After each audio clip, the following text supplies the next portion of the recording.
এবার টি-20 বিশ্বকাপে চমক দিয়ে বিসিবি দল ঘোষণা করে দিলেন। দলে কে কে আছেন চলেন শুনে আসি। নাজমুল হোসেন শান্ত ক্যাপ্টেন। সবাই তো দায়িত্ব পাইছে কোমর বেহা, এবার নাজমুল শান্ত দায়িত্ব আছে, দেখা যাক বাংলাদেশে কাপ এনে দিতে পারে কিনা। নাজমুল শান্ত কি করবে আল্লাহ জানে।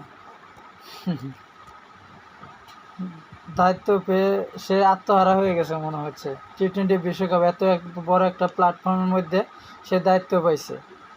যাই হোক, তাসকিন ভাইস ক্যাপ্টেন, লিটন দাস, সৌম্য সরকার, তানজিম সাকিব, সাকিব আল হাসান, তৌহিদ হৃদয়, মাহমুদুল্লাহ রিয়াদ, জাকির আলী, তানভীর ইসলাম, শেখ মাহিদি, রিশাদ হোসেন, মুস্তাফিজুর রহমান, শরীফুল ইসলাম এবং তানজিম হাসান সাকিব।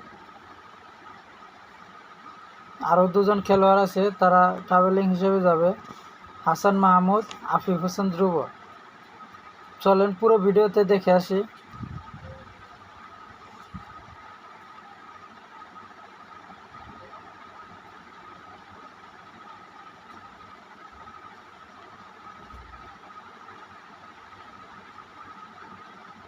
এবার আনতে পারবে কিনা টি-20 বিশ্বকাপ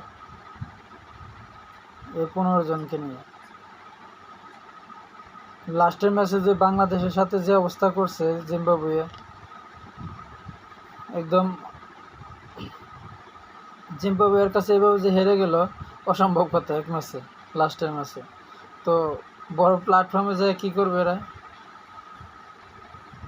বড় বড় দলের সাথে।